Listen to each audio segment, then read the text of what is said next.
Hello everyone, welcome back to our channel study Chashma. आज हम class 7 की सप्लीमेंट्री एनसीईआरटी का फर्स्ट चैप्टर करेंगे जिसका नाम है द टाइनी टीचर, मतलब छोटी सी अध्यापिका। Name the smallest insect you have seen and the wisest, मतलब क्या आप किसी छोटे से इंसेक्ट का, किसी एक कीड़े का नाम बता सकते हो जो कि बहुत छोटा हो लेकिन बहुत समझदार हो। इज इट द फ्लाई, क्या ये उड़ता है? नहीं, ये नहीं उड़ता। क्या ये एक मच्छर है? नहीं, ये एक मच्छर भी नहीं है। तो फिर ये एक कृमि होना चाहिए, वर्म। वर्म मीन्स कृमि। नहीं, इनमें से कुछ भी नहीं। ये एक चींटी है, एक आंट है। सबसे ज़्यादा कॉमन, मतलब कॉमनली मिल जाती है, सबसे छोटा और सबसे समझदार इंसेक्ट। जो आंट की स्टोरी होती है ना, जो चींटी की लाइफ की स्टोरी होती है, वो ऐसी होती है कि मतलब कोई भी सुनेगा तो उस पर बिलीव नहीं होगा, अनट्रू लगेगी। अनट्रू मतलब सच नहीं लगेगी। पर कुछ लोग जो होते हैं, आंट को, चींटी को एक पेट की तरह पालते हैं और वो उनकी डेली लाइफ को, वो कैसे खाती हैं, पीती हैं, क्या करती हैं, उसको क्लोजली वॉच करते हैं, उनके बिहेवियर को वॉच करते हैं, उनकी आदतों को देखते हैं।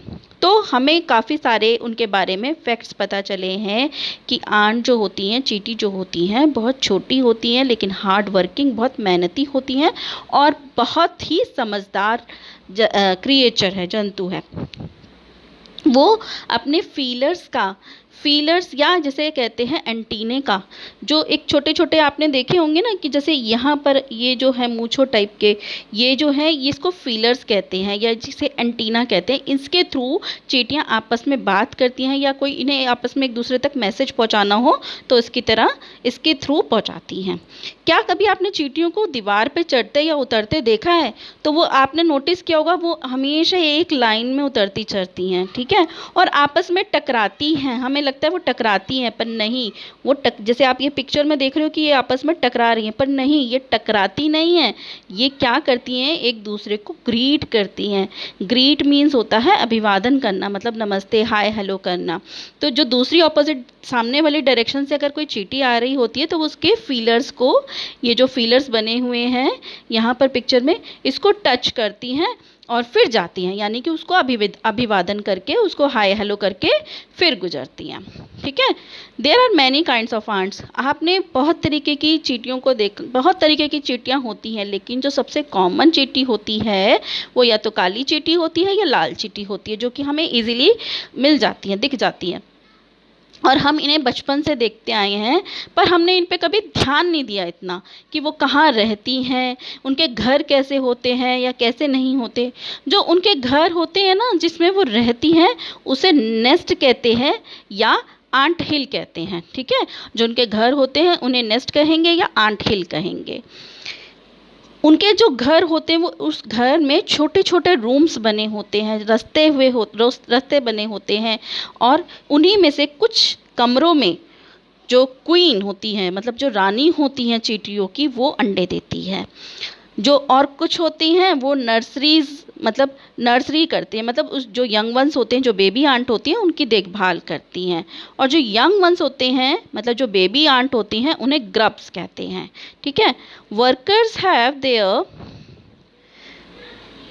Reserved quarter. जो काम करने वाली चींटियाँ होती हैं, उनको अलग से क्वार्टर्स मिले हुए होते हैं। वो अपना सारा ज़्यादातर टाइम जो है खाने की तलाश में निकाल देती हैं।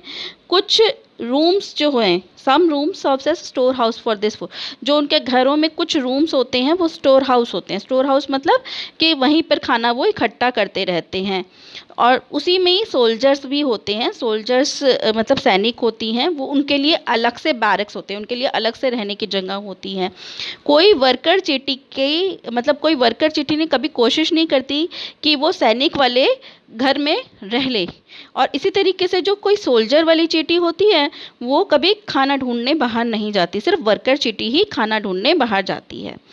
तो इसी तरीके से कोई वर्कर या सोल्जर चींटी जो है, वो किसी बच्चे को, ग्रब को हार्म नहीं पहुंचाती, नुकसान नहीं पहुंचाती। तो आपने इससे देखा कि चींटी की जो लाइफ है काफ़ी पीसफुल है, काफ़ी शांतिपूर्ण है। वो अपने काम को बहुत इंटेलिजेंटली, मतलब समझदार से, ब्रेवली मतलब बहादुरी से अपनी जो जीवन को, अपने जीवन के कामों को ऐसे बांट लेती हैं और कभी आपस में दूसरे ग्रुप के साथ नहीं लड़ती। जो द क्वीन है, मतलब जो चींटियों की जो रानी होती है, वो पूरी पॉपुलेशन, मतलब जो पूरी कंट्री, पूरी जो कॉलोनी होती है, जो भी एक वो बना हुआ होता है उनका महल सा, उसकी माँ, मदर कहलाती है। ठीक है। It lives for about 15 years, ये लगभग 15 साल तक रहती है। इसके जो एक पेयर ऑफ विंग्स होते हैं, विंग्स मतलब पंख होते हैं, तो लेकिन ये जो पंक्स होते हैं वेडिंग फ्लाइट वाले दिन निकाल देती है। वेडिंग फ्लाइट के बाद ये निकाल देती है। वेडिंग फ्लाइट जो होता है आपका, जब बेबी कंसीव करते हैं ना, तो जब आंट कंसीव करती है उसे वेडिंग फ्लाइट कहते हैं। तो फिर ये लेकिन ये जो कंसीव कब करती है, बहुत ज़्यादा गर्मियों के दिनों में। जो रानी है वो अपने घोंसले को छोड़कर, अपने जो घर को छोड़कर जाती है और मेल आंट से मिलने जाती है। मेल आंट को दूसरा वर्ड जो है वो ड्रोन कहा गया है। ओके, तो मेल आंट से मिलने जाती है हवा में ऊपर, और जब वापस आती है तो वो अपने पंख तोड़ देती है और उसके बाद वो सिर्फ अंडे देती है। फिर अंडे टूट जाते हैं और उसमें से यंग वंस बाहर आते हैं।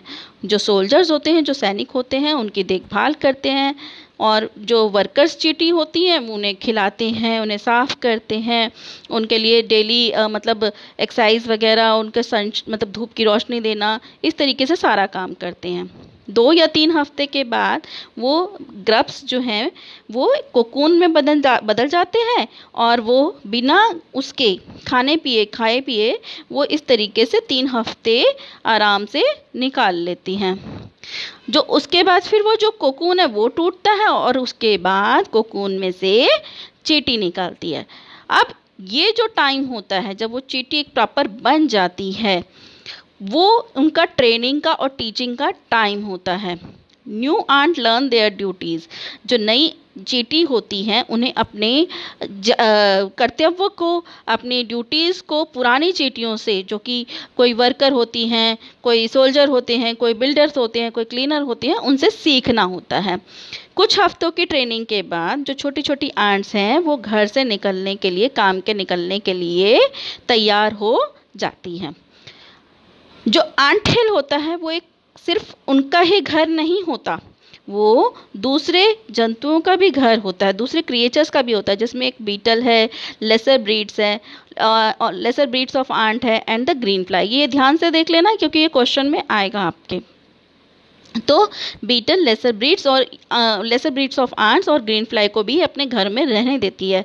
अब क्यों रहने देती है, इसके बहुत से कारण हैं। Some give off smell pleasant of to the ant senses, कुछ जो है बहुत अच्छी खुशबू छोड़ते हैं जो इन्हें आंट को बहुत पसंद आती है, और कुछ अच्छे जूस देती हैं, मतलब स्वीट जूस देती हैं, और कुछ जो है उन्हें अपने, मतलब जैसे हम पेट्स पालते हैं ना, जैसे कुत्ते वगैरह पालते हैं, डॉग्स वगैरह पालते हैं, ऐसे ही ये चींटियाँ एज एन पेट उनको पालती हैं। जैसे कि जैसे ये ग्रीन फ्लाई जो होती है ना, जो थर्ड आपने देखा था ग्रीन फ्लाई, तो ये ग्रीन फ्लाई को भी एज एन पेट लेती हैं। ठीक है। ग्रीन फ्लाई को पेट कैसे तरीके, जैसे हम गाय पालते हैं, ग्रीन फ्लाई उनके लिए काऊ होती है। ठीक है। जैसे हमें गाय दूध देती हैं, उसी तरीके से ग्रीन फ्लाई इन्हें कुछ हनी ड्यू देती हैं। ठीक है। तो आंट जो चींटियाँ होती हैं वो हनी ड्यू लेती हैं इनसे, अपने ग्रीन फ्लाई से, और वो इसका यूज़ कर लेती हैं।